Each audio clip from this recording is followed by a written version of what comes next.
부처께서 어느 날 제자와 함께 길을 가고 있었습니다.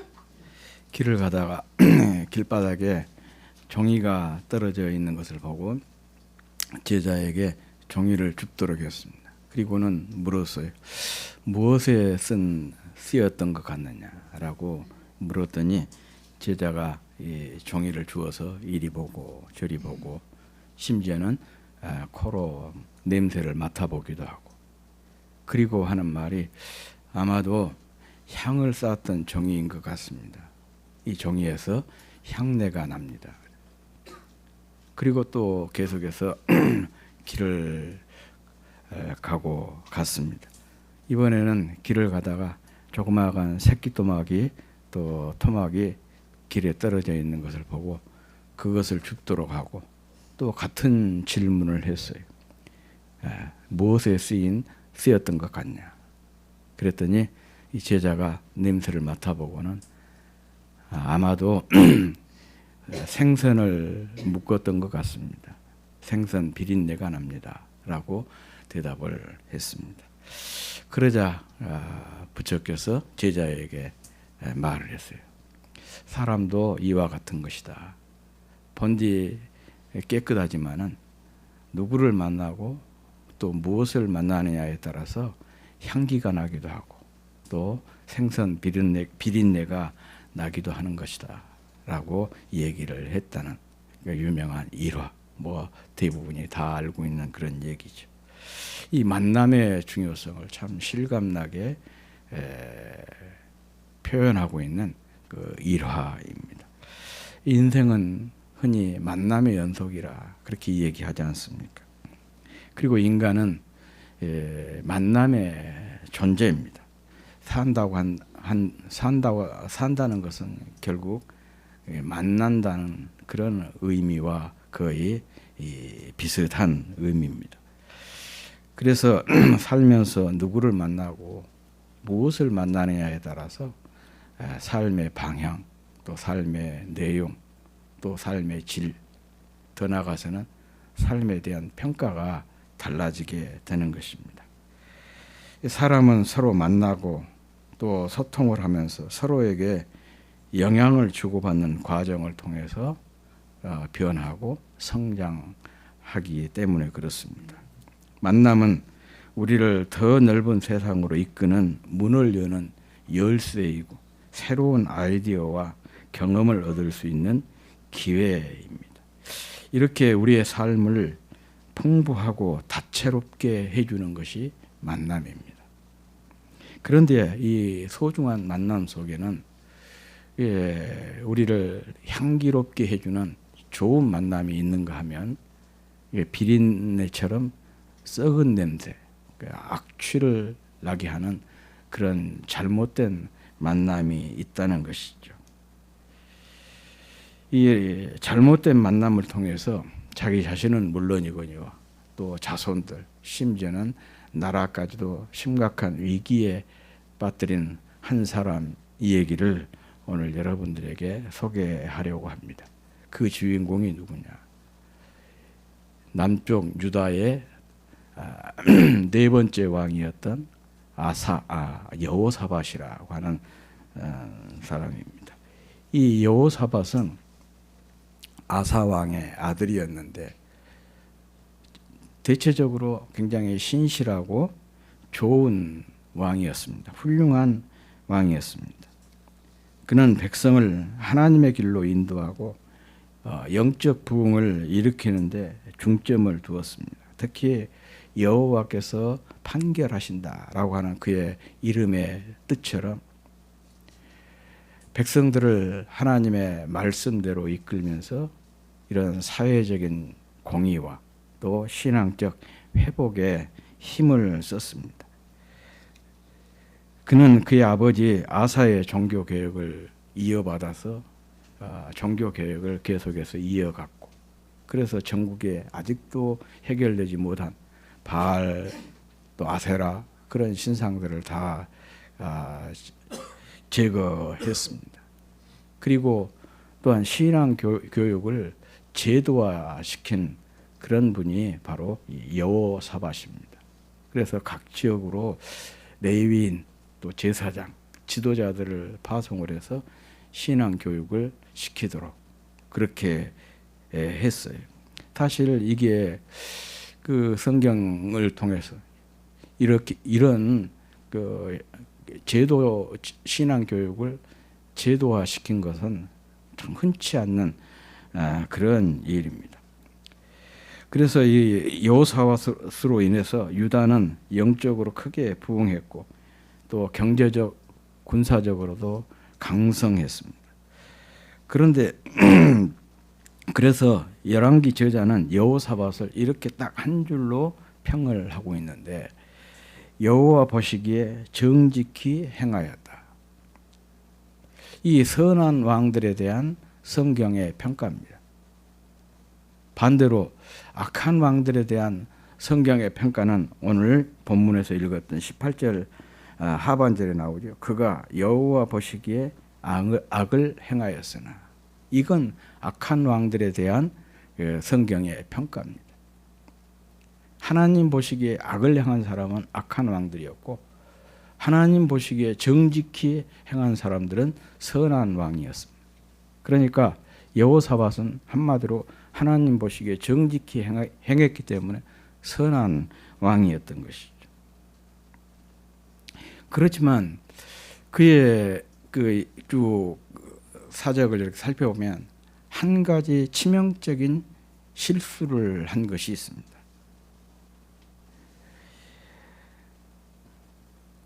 그것은 바로 그 만남의 북왕국의 왕이었던 아합과 동맹을 맺은 겁니다. 그것도 아합의 딸인 아달랴를 자기 며느리로 삼은 사건입니다. 뭐 얼핏 생각하면 남쪽과 북쪽 형제지간이거든요.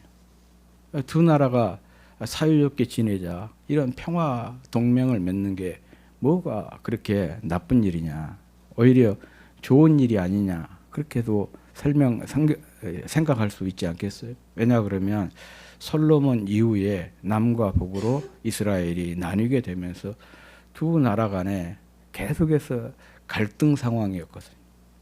그런데 여호사밧이 이 동맹을 통해서 그 갈등 상황을 종식시키고 이제 우리가 형제끼리 싸우지 말자.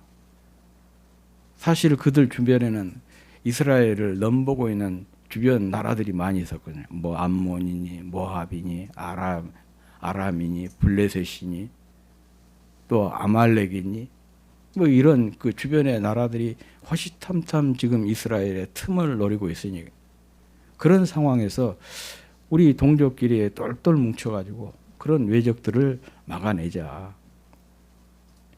참 좋은 의도라고 좋은 일이라고 우리가 이야기할 수가 있습니다. 그래서 사실은 이 동맹 자체가 문제가 된 건 아니죠. 중요한 것은 뭐냐? 누구와 동맹을 맺느냐, 그거예요. 우리가 어차피 세상을 살아가면서 만남 자체를 포기할 수가 없잖아요. 누군가는 우리가 만나면서 살아야 되지 않습니까? 그러나 아무나 만나서는 안 되는 거잖아요. 그래서 만남에서 중요한 것이 누구를 만나느냐, 그게 중요한 것처럼 동맹도 마찬가지였어요.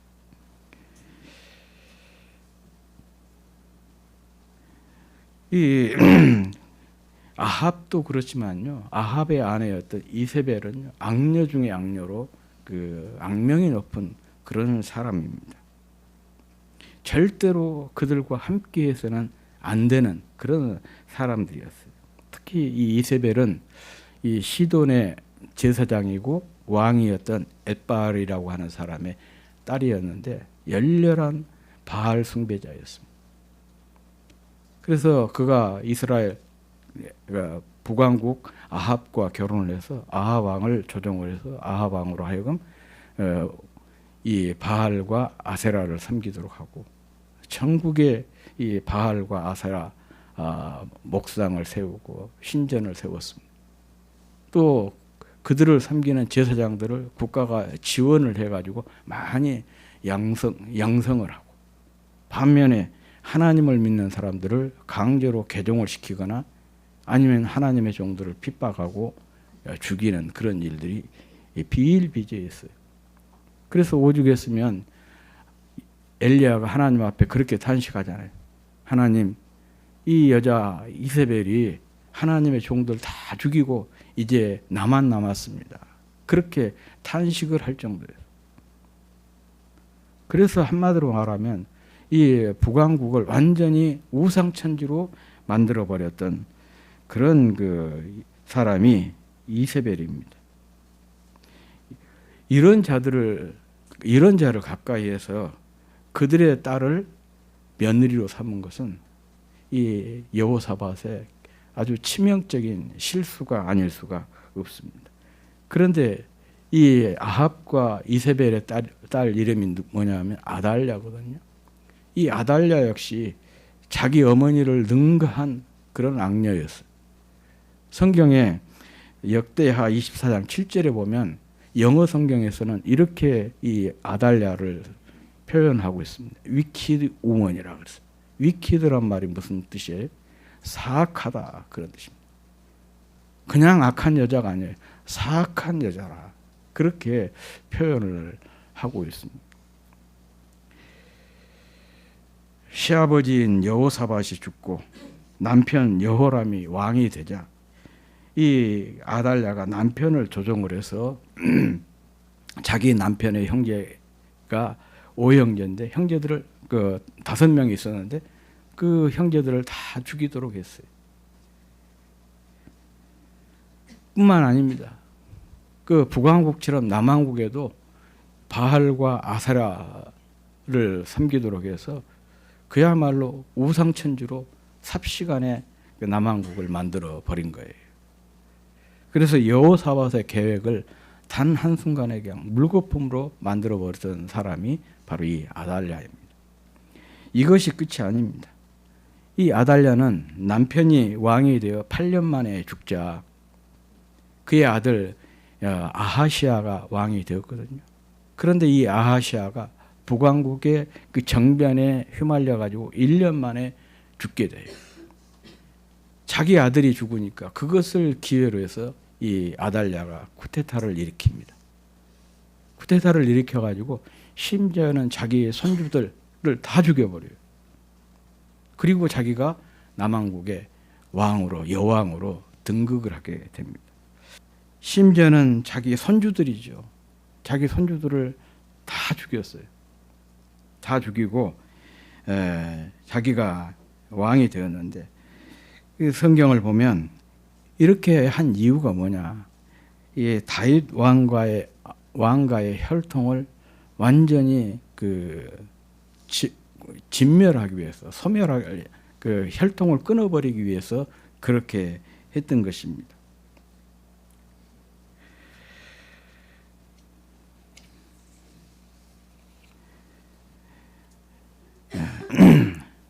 이 때문에 그가 여호사밧이 25년 동안 이뤘던 업적은 앞서 말씀을 드린 대로 한순간에 물거품이 되고 말았습니다. 이 모든 것이 여호사밧의 잘못된 만남에서 비롯되었던 것입니다.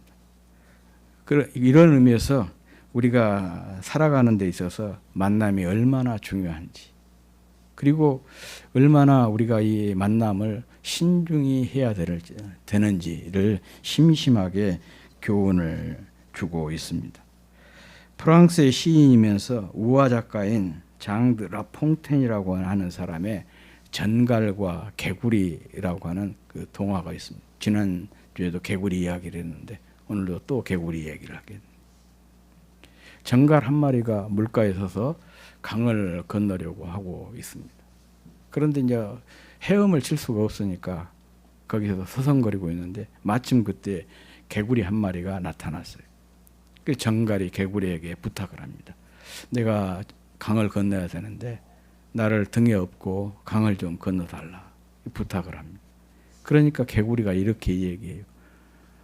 네가 나를 독으로 쏘면 죽을 텐데 네가 나를 독으로 쏘지 않는다는 것을 어떻게 내가 믿을 수가 있겠냐 그렇게 묻습니다. 그러니까 전갈이 이렇게 대답을 해요. 야, 네가 죽으면 나도 죽는데 내가 어떻게 너를 도구로 쏘냐? 내가 바보냐? 그렇게 얘기해요. 그 말을 듣고 보니까 개구리가 듣고 보니까 맞는 것 같았어요. 그래서 자기 등에 전갈을 업고 헤엄을 쳐서 강을 건너고 있는데 강 중간쯤 갔을 때 갑자기 전갈이 개구리의 등에다가 독침을 꽂았습니다. 그리고 이제 개구리가 그 독에 중독이 돼가지고 죽어가는 숨을 헐떡이면서 전갈에게 이 얘기를 하는 거예요. 내가 죽으면 너도 죽을 텐데 왜 나에게 이렇게 독을 쏘는 거냐. 그렇게 얘기를 하니까 전갈이 이렇게 대답을 해요. 참 의미 있는 얘기예요. 쏘는 것이 내 본성이니까 그렇게 쏘는 것이 내 본성. 이 말은 사람이 쉽게 변하지 않는다. 그런 얘기 아니겠어요? 사람이 쉽게 변하지 않는다는 것과 동시에 아무나 만나서는 안 된다는 그런 그 교훈을 우리에게 주고 있는 그런 우화입니다. 사실 이 여호사밧이 간과한 것이 바로 이 점이었습니다. 왜 여호사밧도 충분히 아합, 이세벨에 대한 얘기를 들었을 텐데 왜 아합과 이렇게 동맹을 맺었을까? 또 그의 딸을 며느리로 맞았을까? 여러 가지로 우리가 한번 생각을 해볼 수 있는 그런 점 아니겠어요? 어떤 분들은 그렇게 이 얘기를 합니다. 당시 북왕국이 남왕국을 보다 경제적으로나 정치적으로나 또 군사적으로 훨씬 더 강했고 남왕국이 북왕국의 속국이었다는 거예요. 그래서 강제적으로 이렇게 조약이 맺어진 그렇게 해석을 하는 사람들도 있습니다. 어떻게 보면 이 말도 그 일리가 있어요. 왜 그러냐면 아합과 이 여호사밧이 함께 길랏 라못 전투에 참여를 하게 되거든요. 그런데 이 아합이 여호사밧에게 야 전쟁터로 나가면서 우리 옷 바꿔 입고 나가자. 그러니까 여호사밧이 아무 말도 안 하고 그냥 옷을 바꿔 입어요. 이런 것을 보면 야 이게 이스라엘이 유다가 이스라엘의 속국이 아니었나. 그것을 충분히 그런 생각을 해볼 수도 있어요. 그런데 또 역대 하에 보면 상황이 상당히 다릅니다. 그 여호사밧 때 이스라엘이 크게 남쪽 유다가 크게 부흥하고 왕성했다고 그렇게 기록을 하고 있어요. 거기에 기초를 해서 보면 이제 이런 생각을 해볼 수가 있는 것이죠. 여호사밧이 지나치게 어떤 자신감이 있었지 않을까. 아무리 아합이 나쁜 사람이라도 자기를 만나면 좋게 변화가 될 거다. 자기가 충분히 그 사람을 변화시킬 수 있다. 그런 그 확신 때문에 그랬지 않을까, 안 했을까. 그런 생각도 해보게 되는 그런 지점이에요. 아무튼 중요한 것은 이 여호사밧이 이 점을 간과했던 것이 큰 실책이었습니다. 아무튼 우리 인생은 유한한 인생입니다. 시간이나 열정이나 마음을 의미 있고 가치 있는 만남에만 쏟아부어도 부족한 것이 우리 인생인 것이죠. 그러니까 함부로 누구나 만난다는 것은 시간 낭비가 될 수가 있는 것이죠. 잘 따져서 정말 의미 있고 가치 있는 좋은 만남, 복된 만남, 거기에 집중을 해야 된다. 그런 얘기입니다. 그러면 우리가 어떻게 해야 이렇게 제한된 우리 인생에서 좋은 만남을 가지면서 살 수가 있을까? 한 두 가지 정도로 생각을 해보았는데, 하나는 기도하는 거예요. 우리 성도들에게 있어서 기도가 최선의 방법이라 그렇게 얘기하지 않습니까? 무엇을 위해서 기도하냐? 좋은 만남을 위해서, 복된 만남을 위해서 기도하는 것이 참 중요합니다. 왜 만남을 위해서 기도해야 되느냐? 인생은 만남이고 만남은 곧 축복입니다. 만남은 변화의 기회가 되는 것이기 때문에 그래요. 좋은 만남을 우리를 좋은 쪽으로 변화시켜 줍니다. 자신의 능력을 충분하게 발휘할 수 있는 계기가 바로 좋은 만남에 있습니다. 우리는 주님의 제자들을 통해서 이 점을 충분히 확인할 수가 있어요. 예수님의 12 제자들 보면 그들의 면면이 별 볼 일 없는 그런 사람들이었잖아요. 그들의 출신도 이스라엘 땅에서 가장 소외된 지역의 출신들이었어요. 또 그들의 직업도 보면 그 시대의 사람들이 별로 탐탁지 않게 여겼던 그런 직업군에 속한 그런 사람들이었습니다.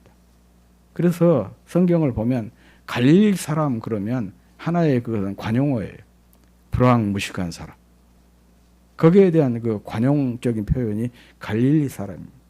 그런데 예수님의 제자들은 이 갈릴리 출신이었고 세리 또 어부가 대부분이었습니다.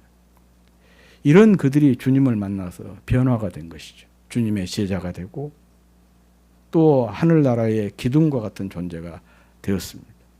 세상을 변화시키는 주인공들로 그들이 쓰임을 받았던 것 잘 알고 있습니다.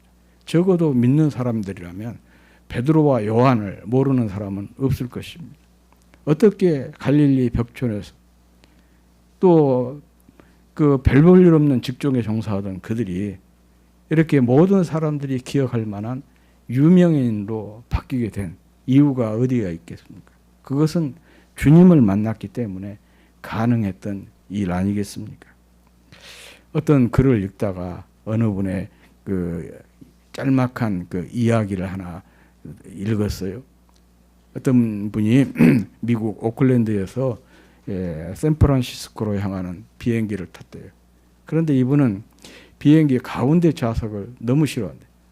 비행기 타보신 분들은 알지만 가운데 좌석 다 싫어하죠. 장시간 비행기 타는데 가운데 있으면 나가도 모르고 쉽게 나왔다 들어갔다 하기가 힘드니까. 그래서 통로 쪽에 앉고 싶어 하잖아요, 대부분. 그런데 그 비행기에서 우연히 오래된 친구를 만났어요.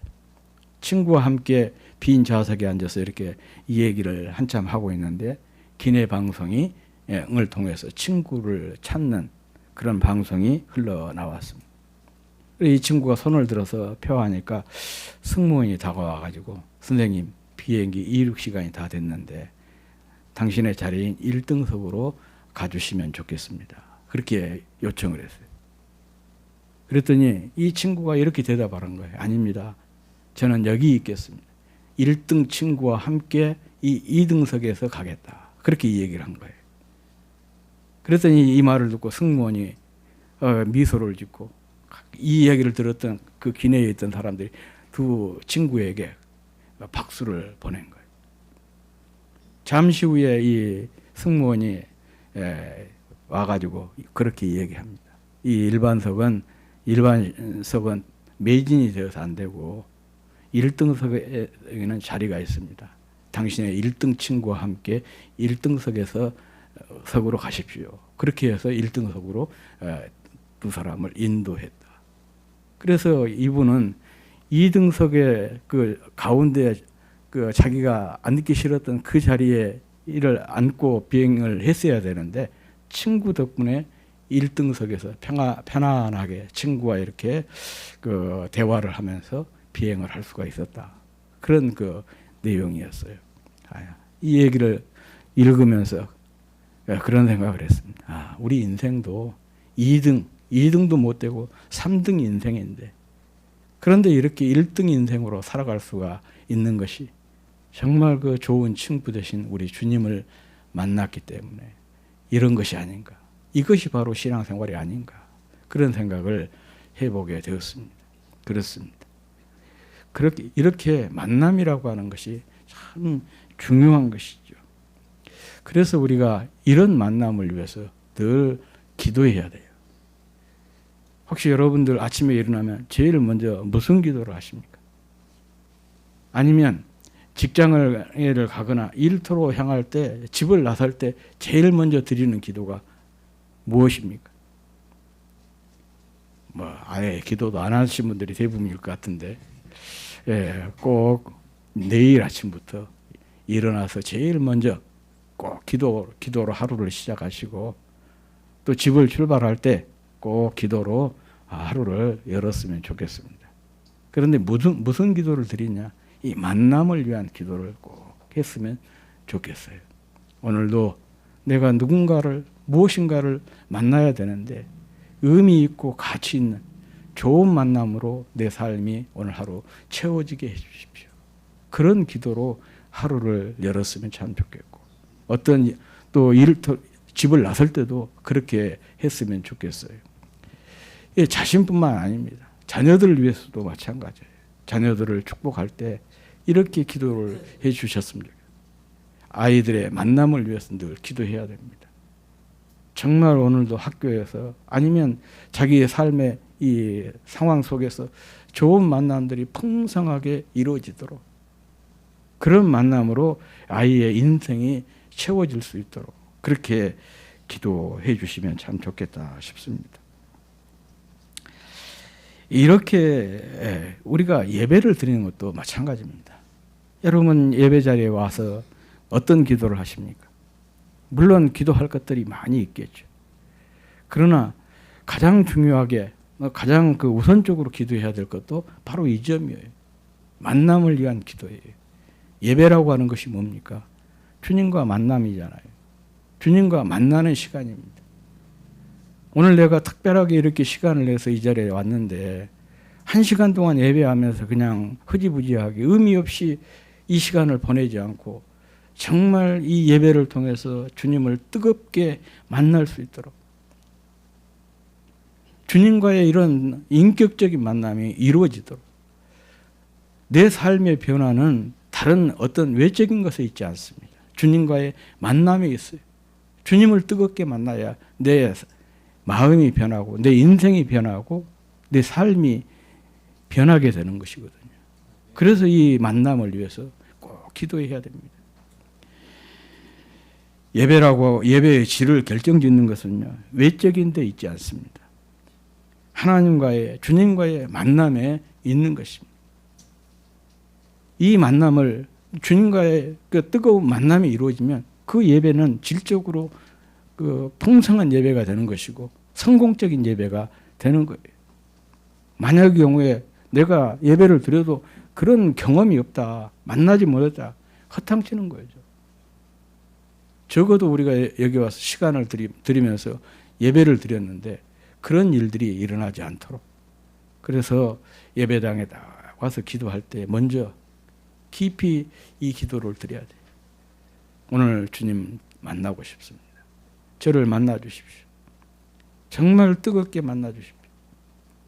그래서 주님을 통해서 내 인생이, 내 삶이 완전히 바뀌는 그런 경험이 일어나도록 해 주십시오. 그렇게 기도하고 예배에 참여를 했으면 좋겠어요. 사람은 가까이 하는 사람에게 영향을 받는다고 하지 않습니까? 감사하는 사람, 경건한 믿음의 사람, 잘 섬기는 사람, 순종하는 사람을 만나면 나도 그런 사람으로 변화될 가능성이 높아지게 되는 것입니다. 기도하는 사람과 함께하면 나도 기도하는 사람이 될 가능성이 높아요. 찬양하는 사람과 함께하면 나도 찬양하는 사람이 될 수가 있습니다. 예배를 소중히 여기는 사람과 함께하면 나도 예배를 소중히 여기는 사람이 되는 것이죠. 그래서 이런 말이 있어요. 좀 내용이 길어서 길지만 한번 같이 읽어보도록 하겠습니다. 자, 같이 읽겠습니다. 시작. 내일을 이야기하는 사람과 만나라. 반드시 성공할 것이다. 잘하는 식물과 대화하는 사람을 만나라. 사랑이 많은 사람이 될 것이다. 부지런히 일하는 사람과 만나라. 풍요롭게 살아갈 것이다. 선행을 베푸는 사람과 만나라. 많은 사람을 얻게 될 것이다.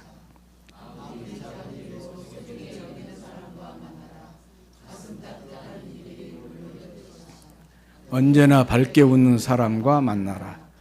멀리는 복이 찾아오게 될 것이다. 기도하는 사람과 만나라. 하나님과 가까워지는 법을 알게 될 것이다. 말씀을 즐거워하는 사람과 만나라. 믿음의 사람이 될 것이다.